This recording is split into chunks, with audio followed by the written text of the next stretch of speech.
Assalamualaikum warahmatullahi wabarakatuh. Alhamdulillah rabbil alamin wal aqibatu lil muttaqin. Asyhadu an la ilaha illallah wahdahu la syarikalah wa asyhadu anna Muhammadan abduhu wa rasuluh. Allahumma shalli wa sallim ala nabiyyina Muhammad wa ala alihi wa sahbihi wa man wala, amma ba'd. Para jamaah yang dirahmati Allah, alhamdulillah hari ini kita bisa bertemu lagi, dan sekali lagi kita berharap mudah-mudahan pertemuan-pertemuan kita benar-benar menjadi pertemuan yang mendapatkan ridho dari Allah Subhanahu wa Ta'ala. Amin. Para jamaah yang dirahmati Allah, ada satu hal yang kemarin terlupa untuk saya jelaskan, karena banyak orang yang mempertanyakan, benarkah diam itu emas? Saya menjawab dengan jawabannya ini saja, tidak selalu. Tetapi ada kalanya diam itu bisa menjadi solusi terbaik atas masalah yang kita hadapi. Saya berilustrasi yang sederhana begini. Suatu saat Ibnu Sina itu tengah beristirahat di sebuah tempat. Ketika itu dia membawa seekor kudanya. Di tengah dia istirahat itu datang orang yang membawa keledai dan mendekat pada dia sambil juga mendekatkan keledainya di kuda milik Ibnu Sina itu. Singkat cerita, Ibnu Sina menegur, maaf, jauhkan keledaimu dari kudaku, karena ada kemungkinan keledaimu itu ditendang oleh kudaku. Ternyata orang itu tidak peduli, tetap saja mendekatkan keledainya di dekat kuda Ibnu Sina. Akhirnya betul terjadi, keledai itu ditendang oleh kuda Ibnu Sina sehingga terluka. Nah, karena ada peristiwa itu, kemudian orang itu minta ganti rugi kepada Ibnu Sina karena keledainya terluka sebagai akibat dari tendangan kuda Ibnu Sina itu. Tentu saja Ibnu Sina tersenyum dan tidak menjawab apa-apa. Tetapi jawaban Ibnu Sina dengan diam itu artinya Ibnu Sina tidak sepakat dengan tuntutan orang itu. Akhirnya orang itu mengadukan ke hakim. Nah, dalam proses peradilan, orang itu mengadukan Ibnu Sina telah membiarkan kudanya itu menendang keledainya. Nah, ketika ditanyakan oleh hakim pada Ibnu Sina diam dan tersenyum. Karena hakim tidak mendapatkan jawaban dari Ibnu Sina, kemudian hakim bertanya kepada orang itu, bagaimana peristiwa itu terjadi? Kenapa kudamu ditendang? Kenapa keledaimu ditendang oleh kuda Ibnu Sina? Kenapa kuda Ibnu Sina sampai menendang keledaimu? Kira-kira begitu kalau pertanyaannya disederhanakan. Ternyata orang itu menjawab gini, ya, keledai itu saya letakkan di dekat kuda Ibnu Sina. Apakah Ibnu Sina sudah memperingatkan kamu? Sudah, tapi saya tidak menggubrisnya, sehingga keledai itu tetap saya dekatkan di dekat kuda Ibnu Sina, dan akhirnya terjadi kuda Ibnu Sina itu menendang keledai saya sehingga terluka. Nah, ternyata hakim paham bahwa orang itu memang tidak mendengar nasihat Ibnu Sina yang mengatakan bahwa jangan pernah mendekatkan keledaimu di dekat kudaku karena berpotensi untuk ditendang. Ketika terjadi peristiwa itu, hakim mengatakan, ya, itu salahmu. Kenapa kamu dekatkan keledaimu di dekat kuda yang berpotensi ditendang oleh kuda itu? Sehingga ketika kalau dia terluka, itu bukan karena kesalahan dari Ibnu Sina dan juga bukan kesalahan kuda Ibnu Sina, tetapi kesalahan sendiri yang tidak berhati-hati. Nah, para jamaah yang dirahmati Allah, inilah sebuah peristiwa hukum yang ketika hakim itu mengerti sebab musababnya, maka dia akan membuat keputusan yang terbaik. Dan diamnya Ibnu Sina itu memberi solusi atas permasalahan yang dibawa ke proses peradilan, karena hakimnya adalah hakim yang bijak, hakim yang cerdas, dan hakim yang bersikap adil. Nah, sekarang ini banyak peristiwa yang terjadi mirip-mirip seperti itu. Ada ikan yang dicuri oleh kucing tetangga yang punya kucing disalahkan, padahal kesalahan yang terjadi adalah ketika orang itu meletakkan ikan di atas meja tanpa ditutup, padahal di dekat ikan itu ada seekor kucing milik tetangga.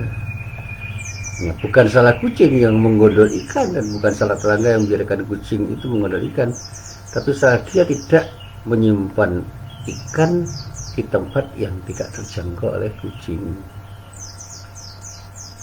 Nah, peristiwa-peristiwa kemanusiaan itu apa yang terjadi seperti itu?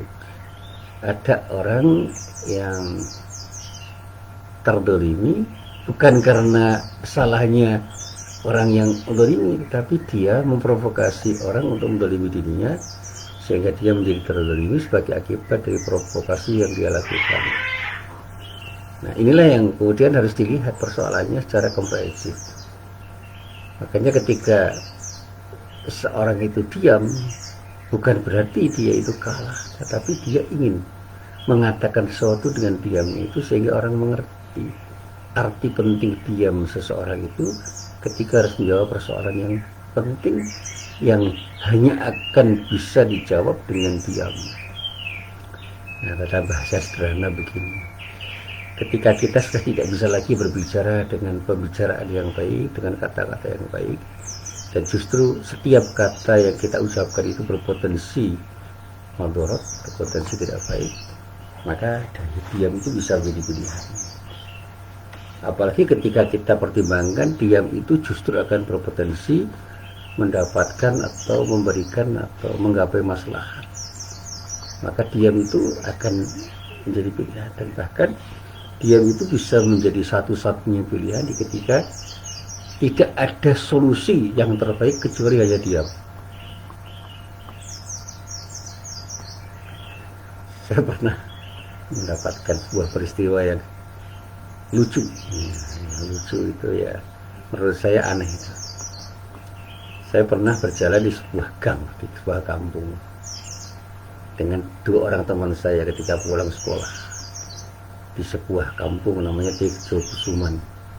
Saya pulang dari sekolah untuk menuju asrama, itu melewati sebuah gang di kampung Tejo Kusuman. Nah, di kampung itu ada beberapa ekor anjing. Nah, teman saya yang sering usil itu menggoda anjing itu dengan siulan. Ternyata dia dikejar. Nah, karena teman saya yang satu dikejar, teman saya yang satunya lagi itu lari, sehingga dua orang itu juga dikejar. Sementara saya yang diam, tidak dikejar anjing itu. Jadi anjing-anjing itu mengejar dua orang teman saya, yang pertama karena bersiul, yang satu karena ikut lari karena dikejar anjing. Saya diam sampai anjing itu hampir sampai pada teman saya yang terkejar. Untunglah pemilik anjing itu segera keluar dan memanggil anjingnya dengan panggilan yang akrab terhadap anjing itu, sehingga anjing itu kembali. Dan ketika anjing itu kembali, saya mulai melangkah, dan langkah saya itu tidak memancing perhatian anjing itu untuk mengejar, karena anjing itu sudah berada di dalam penguasaan si pemilik anjing itu. Nah, ketika saya berjalan pelan, anjing itu tidak peduli. Setelah saya diam, saya berjalan pelan, tidak peduli. Nah, andai kata saya ikut lari dan apalagi berteriak, mungkin anjing itu juga akan ikut mengejar diri saya. Nah, diam saya itu memberikan keuntungan bagi diri saya. Dan itulah yang saya jadikan sebagai pelajaran. Dalam banyak hal saya ini banyak diam. utamanya pada hal-hal yang membuat saya itu mengerti bahwa apapun saya katakan itu justru akan berdampak buruk. Termasuk dalam situasi pandemi seperti ini, saya banyak diam. Bukan saya tidak mengerti, bukan saya itu tidak bisa berkata-kata, tapi saya mempertimbangkan justru kata-kata yang keluar dari mulut saya atau sikap yang tidak diam dari diri saya itu akan memberikan dampak negatif bagi diri saya dan banyak orang. Sehingga diam saya itu saya anggap sebagai sesuatu yang memberikan solusi atas permasalahan yang saya hadapi di dalam suasana pandemi semacam ini. Termasuk diam di rumah, diam untuk tidak banyak ngomong, diam untuk tidak berkomentar, termasuk di dalamnya tidak berkomentar di media sosial, yang menurut saya komentar-komentar yang terjadi atau dikatakan orang itu justru akan memperuncing keadaan, akan membuat sana semakin tidak nyaman. Nah, para jamaah yang dirahmati Allah, nah terkait dengan hal ini saya mencoba untuk merenungkan kembali apa yang dinyatakan oleh Rasulullah ketika Rasulullah memberikan wejangan nasihat yang isinya itu jika seorang tidak mampu berkata yang baik, ya, lebih baik diam dengan kata-kata yang indah. Maka yu'minu billahi wal yaumil akhir falyaqul khairan aw liyasmut. Siapapun yang beriman kepada Allah dan hari akhir, maka hendaklah ia berkata diam, berkata baik. Kalau tidak bisa berkata baik, ya lebih baik diam. Jadi pilihannya itu ngomong yang baik atau diam. Kalau tidak bisa ngomong yang baik, ya lebih baik diam. Siapapun orang yang beriman kepada Allah dan hari akhir, kata Rasulullah, maka adalah ia berkata baik atau diam. Ini nasihat yang sangat bagus. Dan hadis ini sahih karena setelah saya lacak memang diriwayatkan oleh Imam Bukhari dan Imam Muslim.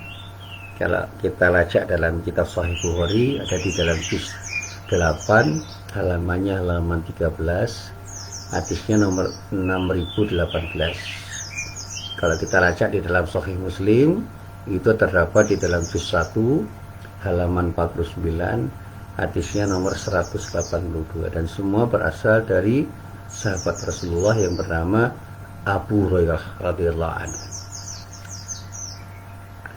Nah, para jamaah yang dirahmati Allah, jadi kalau ada orang yang bertanya apakah diam itu emas, saya jawab iya. Mungkin begitu, tetapi diam yang tidak berarti emas itu juga ada. Tapi diam yang tidak memberikan makna baik ada, yaitu diam dalam arti masa bodoh. Jadi kalau orang itu diam tetapi tidak berarti masa bodoh, itu bisa jadi positif. Di dalam hadis itu memang ada imbauan yang menyatakan tentang keutamaan diam. Tetapi semua itu tentu saja dengan catatan, itu bukan harga mati.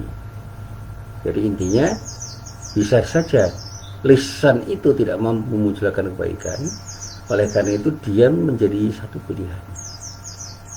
Dan itulah yang saya sampaikan kepada para jamaah saya, bahwa diam itu bisa berarti emas ketika empan papan, ketika sikap itu menjadi sikap yang proporsional, yang menjadi sikap terbaik di antara sikap yang baik ketika kita harus menghadapi persoalan-persoalan yang harus kita hadapi dimanapun dan kapanpun kita berada. Nah, para jamaah yang dirahmati Allah, ada satu pernyataan dari Imam Asy'uti. Dia menerangkan bahwa tuntunan diam itu tidak bersifat mutlak.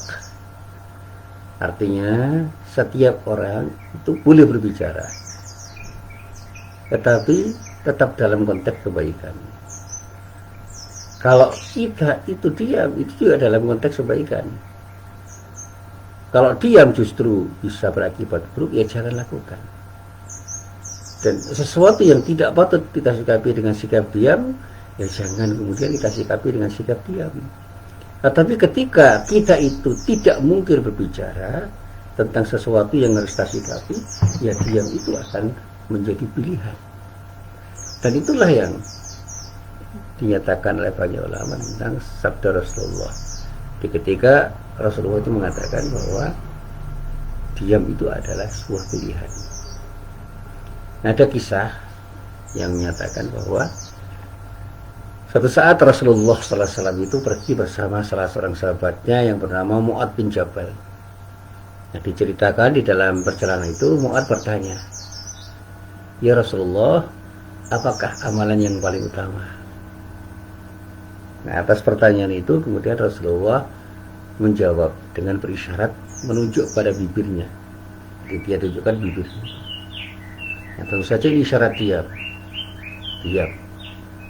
Diam itu bisa menjadi pilihan kecuali ketika diam itu tidak bisa kita sikapi, tidak bisa kita pilih karena kita harus bicara. Diamlah Anda, kecuali ketika bicara itu mengandung kebaikan. Suatu ketika Rasulullah juga pernah bersabda bahwa ada sikap bijak yang terdiri dari 10 hal. 9 diantaranya berasal dari mengasingkan diri yang disebut uzlah, sedangkan 1 sisanya terdapat dalam sikap diam. Jadi uzlah itu bisa menjadi pilihan. Kalau uzlah itu dalam bahasa sederhananya mengasingkan diri, menyepi, menyingkir dari keramaian. Dan 1 sisanya terdapat dalam sikap diam. Jadi kita boleh saja tetap berada dalam keramaian, tetapi kita diam untuk tidak menjadi orang yang mendapatkan dampak buruk dari apa yang terjadi pada ketika kita berada di keramaian. Sekarang keramaian itu banyak sekali yang bisa kita saksikan, termasuk riuhnya perdebatan di seputar COVID-19 itu. Saya termasuk yang memilih diam karena apa? Di samping saya tidak tahu ilmunya, tidak tahunya, saya juga tidak tahu apa yang harus saya katakan. Daripada saya salah mengatakan apapun, saya lebih baik, saya memilih untuk diam, itu lebih baik. Ya, dalam kegalauan, dalam ketidaknyamanan, di dalam keresahan kita ketika menghadapi persoalan seperti ini, mungkin diam itu akan menjadi solusi. Dan saya bersikap diam itu bukan apa-apa, tapi saya memandang bahwa apapun yang saya katakan tentang hal itu mungkin akan justru berdampak buruk bagi diri saya dan banyak orang. Sehingga saya memilih diam. Jika saya ditanya pendapat saya tentang virus, saya nggak tahu ilmunya tentang virus. Tentang COVID-19 saya juga tidak banyak tahu. Tentang vaksin saya juga tidak banyak tahu. Tentang vaksinasi saya juga tidak banyak tahu. Dan oleh karena itu saya diam. Dan ketika saya ditanya tentang hal-hal yang terkait dengan masalah itu, saya lebih baik diam karena di samping saya tidak banyak tahu, apa yang saya katakan itu mungkin justru akan berdampak buruk. Tetapi tidak seharusnya semua orang itu diam dan terus-menerus bersikap diam. Pada saat dimana memang perkataan apapun itu harus diucapkan oleh seorang yang memang harus berkata, ya orang itu harus berkata. Dan semua harus kita lakukan secara proporsional. Maka ketika ada orang yang bertanya kepada Rasulullah, "Ya Rasulullah, aku adalah orang yang paling ditaati dari kaumku. Perintah apakah yang layak aku serukan kepada mereka?" Ini pertanyaan dari salah seorang yang dinyatakan oleh Abdullah bin Mas'ud. Rasulullah menjawab atas pertanyaan itu, "Serukan mereka menebar salam." Nah, kalau dalam bahasa Arab, asyus salam, dan sedikit bicara kecuali berkaitan dengan perkara yang bermanfaat. Jadi jangan pernah kita itu mengumbar omongan kecuali omongan yang memang bermanfaat atau pembicara yang bermanfaat. Sekarang banyak orang yang banyak ngomong tetapi omongannya justru bermudarat. Dan itulah yang saya sampaikan pada banyak orang. Diam itu berarti emas. Diam itu akan datangkan kebaikan kalau kita sikapi dengan proporsional untuk sesuatu yang memang harus kita sikapi dengan diam. Dan inilah yang dilakukan oleh Rasulullah untuk menasihati sahabat-sahabatnya, termasuk Abu Hurairah, termasuk Abu Dzar Al-Ghifari, termasuk Abdullah bin Mas'ud dan yang lain-lain. Dan semua itu menjadi sesuatu yang bisa kita jadikan sebagai pelajaran bahwa Rasulullah pun sedang menasihati kita. Sehingga ketika Rasulullah itu mengatakan kepada Abu Dzar, "Ya Abu Dzar, aku berwasiat untukmu agar berakhlak baik dan tidak banyak bicara." Berakhlak baik dan tidak banyak bicara. Dan itulah amalan yang paling ringan untuk kita lakukan. Tapi nilai pahalanya akan memberatkan timbangan perbuatan baik kelak di akhirat. Jadi inilah satu Rasulullah yang perlu kita camkan. Nah, para jamaah yang dirahmati Allah, sekali lagi ketika saya harus menjawab pertanyaan apakah diam itu emas? Iya, kalau kita lakukan secara proporsional. Tetapi diam itu menjadi buruk kalau kita memang harus ngomong, dan kita memang bisa ngomong, dan omongan kita itu diperlukan. Makanya ketika saya itu bertanya kepada orang-orang yang ahli dalam bidangnya untuk sesuatu yang memang perlu nasihat dari orang yang punya keahlian dalam bidangnya itu, ketika orang yang ahli dalam bidangnya itu diam, saya agak resah.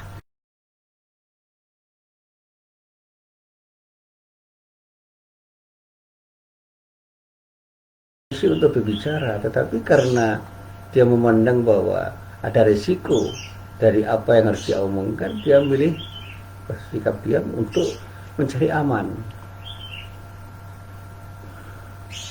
Bahkan ketika ceritanya, sekarang kok banyak ulama yang diam? Ya mungkin mereka memilih diam karena apapun yang dia omongkan itu akan berdampak buruk. Sehingga banyak orang yang menyebutkan bahwa ulama sekarang itu diam, tetapi diamnya ulama itu adalah sebuah sikap yang harus dipahami sebagai sesuatu teriakan dari lubuk hati mereka yang paling dalam, karena melihat kemungkaran yang sudah begitu rupa terjadi dan sulit untuk diberantas kecuali oleh orang-orang yang punya power untuk memberantas. Dan nasihat-nasihat ulama yang didengarkan itu membuat ulama itu tidak bicara lagi kecuali hanya diam. Karena apa? Dia sudah bersikap untuk tidak mau menasihati lagi orang-orang yang memang sudah tidak bisa dinasihati. Untuk apa memberi nasihat kepada orang yang tidak mau mendengar nasihat? Dalam bahasa sederhana, orang yang meskipun punya telinga tetapi tidak mau menggunakan telinga untuk mendengar. Untuk apa kita tunjukkan fakta-fakta di lapangan pada orang-orang yang tidak menggunakan matanya untuk melihat? Untuk apa kita beri nasihat kepada orang-orang yang hatinya sudah membeku, kotor oleh karena dosa-dosa mereka, sehingga hatinya tidak berfungsi? Dan itu yang dulu pernah saya katakan ketika saya bacakan kembali ayat Al-Quran yang ada dalam surah Al-A'raf ayat 179. Saya pada waktu itu ditanya oleh para mahasiswa saya, urgensinya Bapak membacakan ayat ini. Saya katakan, ayat ini mengingatkan kepada kita bahwa kita seharusnya harus bersikap. Dan sikap kita itu sebuah pilihan yang tepat, karena memang pada saatnya kita harus punya sikap yang tegas untuk bisa mengatakan sesuatu yang memang harus kita katakan. Di dalam ayat ini dikatakan, a'udzubillahi minasyaitonirrajim, walaqad dzara'na li jahannama katsiran minal jinni wal insi. Yang saya terjemahkan dengan bahasa yang bebas. Mayoritas orang, termasuk diri kita, itu pada akhirnya akan masuk neraka jahanam. Dan itu yang disediakan oleh Allah kepada kita. Dari kelompok jin dan manusia yang memang paling pantas itu masuk neraka jahanam. Kenapa? Lahum qulubun. Ya, mereka itu punya hati. Tetapi dikatakan oleh Allah, la yafqahuna biha. Tapi tidak mereka gunakan untuk memahami kebenaran-kebenaran yang datang dari Allah. Tidak mereka gunakan untuk memahami ayat-ayat Allah. Baik ayat Allah yang terhampar di alam semesta ataupun ayat-ayat Allah yang dinyatakan oleh Allah sendiri dalam Al-Quran, termasuk yang dinyatakan oleh Rasulullah di dalam hadis-hadis yang bisa kita baca. Jadi orang yang punya hati yang kotor karena banyak pelumpuran dosa, itu pada akhirnya tidak mampu menggunakan hatinya untuk digunakan dalam rangka untuk memahami ayat-ayat Allah. Lalu dikatakan walahum ayunun, mereka memang punya mata, la yubsiruna biha, tetapi dia gunakan matanya itu untuk melihat, sehingga kebenaran tidak terlihat, keadilan tidak terlihat. Bahkan karena dia meminjamkan mata, agar yang terlihat justru sebaliknya, yang benar terlihat salah, yang salah terlihat benar. Demikian juga tentang pendengaran mereka, dikatakan oleh Allah dengan kata-kata yang sama. Walahum adhanun, mereka memang punya telinga, la yasma'una biha, mereka tidak menggunakan telinganya untuk mendengarkan sesuatu yang harus mereka dengar. Sehingga karena tidak mau mendengar, nasihat-nasihat para ulama pun tidak didengar. Sehingga mereka itu seperti orang yang tuli sebagai akibat dari ketidakmauan mereka untuk menggunakan telinga mereka untuk mendengar sesuatu, termasuk mendengarkan nasihat-nasihat yang baik dari para ulama. Yang didengar justru nasihat-nasihat dari pembisiknya yang sebenarnya adalah para penjilat yang menjerumuskan, sehingga pada akhirnya justru terpuruk dari orang-orang yang salah. Saya pernah membayangkan dan menggambarkan begini, sahabat yang baik itu adalah sahabat yang selalu membisikkan kebenaran pada sahabatnya, sehingga sahabat-sahabat yang baik itu akan bisa menyelamatkan banyak sahabat yang menjadi sahabatnya. Tidak justru menjadi penjilat, sehingga ketika sahabatnya salah justru didiamkan. Saya pernah punya pengalaman menasihati sahabat saya yang salah jalan, tetapi justru dibenci oleh orang itu karena dia lebih senang mendengar para penjilatnya itu ketika menginabubukkan dirinya dengan nasihat-nasihat yang keliru. Akhirnya terpuruk betul. Dan itu pengalaman empiris yang saya alami. Saya mencintai sahabat saya sehingga ketika dia salah saya nasihati untuk tidak melakukan kesalahan. Tapi saya justru terlempar karena saya bersikap seperti itu. Dan itulah yang saya katakan, walahum adhanun la yasma'una biha. Mereka memang punya telinga tapi tidak digunakan untuk mendengar. Yang oleh Allah dikatakan ulaika kal an'am.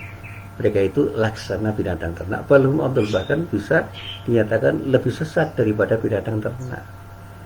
Ya, binatang ternak seperti kambing itu kalau mencuri, yang dicuri mungkin hanya rumput, tetapi kalau manusia tidak hanya rumput yang dicuri, pagarnya juga dicuri, rumahnya dicuri, bahkan orang-orang yang ada di dalam rumah pun bisa dizalimi karena sikap rakusnya. Sehingga dikatakan Allah, ulaika humul ghafilun, mereka itu adalah orang-orang yang ghafil, orang-orang yang sedang lalai untuk bisa berjalan di jalan yang benar dan menikmati berjalan di jalan yang salah, menikmati perjalanannya di jalan yang salah. Na'udzubillah min dzalik. Nah, para jamaah yang dirahmati Allah, sekali lagi inilah yang perlu saya jawab. Saya itu sering kali diam bukan karena saya tidak ingin berkata-kata, tetapi saya melihat apapun saya katakan itu justru akan berdampak buruk. Dan saya memilih berbicara meskipun ada risiko, karena sudah pada saat itu saya mengatakan ini pilihan terbaik di antara pilihan yang baik, meskipun saya harus menerima risiko dari apa yang saya katakan. Dan inilah yang selalu saya sampaikan, jangan pernah mengatakan diam itu selamanya emas. Ada kalanya kita harus ngomong, tapi jangan pernah mengatakan ngomong itu lebih baik daripada diam. Tidak selalu, bahkan kalau selalu berbicara itu bisa berdampak buruk. Disinilah saya yakin dengan seyakin-yakinnya pada saatnya diam itu akan bisa menjadi solusi atas persoalan-persoalan yang kita hadapi, dan bisa menjadi solusi terbaik juga ketika berbicara itu sudah tidak bisa menjadi solusi yang menjadi pilihan dalam setiap masalah yang kita hadapi. Oke, mari kita sikapi semuanya itu dengan diam atau dengan berkata baik. Insya Allah semuanya akan bisa kita lihat sebagai sesuatu yang baik, karena kita punya sikap yang tepat di dalam menyikapi keadaan yang kita hadapi. Assalamualaikum warahmatullahi wabarakatuh.